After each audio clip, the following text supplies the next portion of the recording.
Hello everyone, welcome to our channel, and today we will see how we can use ChatGPT for coding.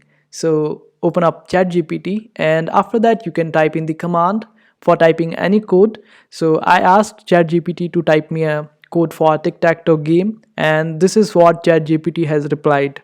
It has told me that it has provided me with Python code, and this is the code. It has been writing this code for a while now, and then it also provides this a little bit of info for this game, and it says that this code creates a 3 by 3 tic-tac-toe board and allows two players to take turns entering their moves.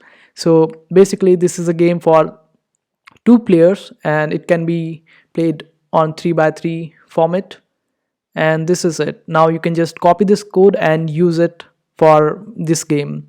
And this is how easy it is to use codes or make ChatGPT to write codes for you. Then you can just simply use them. And I hope this video was helpful. Make sure to hit that like button and also subscribe to our channel for more helpful videos.